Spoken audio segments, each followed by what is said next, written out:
देश में बढ़ते झूठे मुकदमों और फर्जी शिकायतों को लेकर अब सख्ती की मांग तेज हो गई है। इस मुद्दे पर अश्वनी उपाध्याय द्वारा सुप्रीम कोर्ट ऑफ इंडिया में एक जनहित याचिका दायर की गई, जिसमें न्याय व्यवस्था पर झूठे मामले के बढ़ते बोझ को लेकर चिंता जताई गई।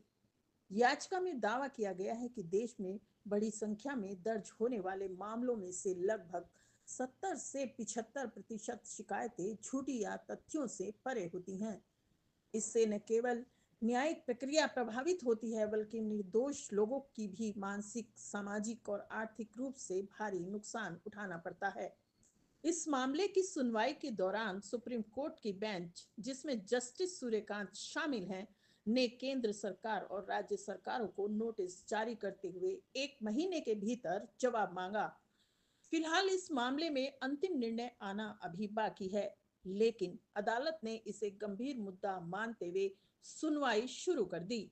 याचिका में कई ऐसे मामलों का जिक्र भी किया गया जिसमें झूठी शिकायतों की आशंका अधिक बताई गई है, जैसे दहेज उत्पीड़न के फर्जी मामले, भूमि कब्जा और एक ही संपत्ति की कई रजिस्ट्रियां, फर्जी फर्जी शिक्षा प्रमाण पत्र के आधार पर नौकरी, फर्जी आधार कार्ड, राशन कार्ड और वोटर आईडी, बलात्कार और हत्या जैसे गंभीर अपराधों में गलत आरोप। इन मामलों के चलते जिला और उच्च न्यायालयों में लाखों केस लंबित हैं, जिससे न्याय मिलने में देरी होती है।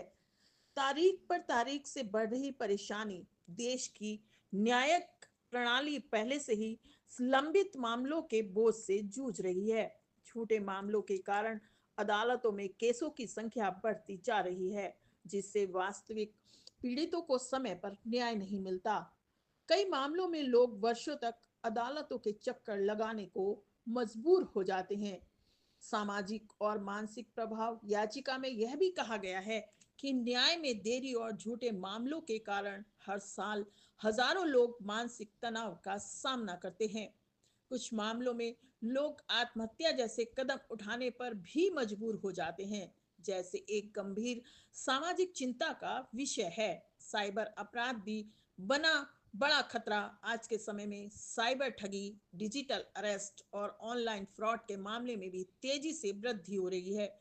विशेषज्ञों का मानना है कि लोग अक्सर ऐसे मामलों को परिवार या समाज के साथ साझा करने से भी हिचकते हैं, जिसका फायदा ठग उठाते हैं। जागरूकता ही समाधान। सामाजिक संगठनों और विशेषज्ञों का कहना है कि लोगों को जागरूक होना बेहद जरूरी है। परिवार और समाज के स्तर पर सहयोग और संवाद बढ़ाकर छोटी छोटी समस्याओं का समाधान भी किया जा सकता है। सीबीटी से जुड़े पदाधिकारियों अशोक त्यागी, सचिन गोयल, श्रीमती अनीता मुखर्जी और अब्दुल जाफर सैफी ने भी आम जनता से सतर्क रहने और जागरूकता फैलाने की अपील की है। हमारी टीम की तरफ से भी अपील है कि इस बात पर ध्यान दिया जाए और आसपास जागरूकता फैलाई जाए।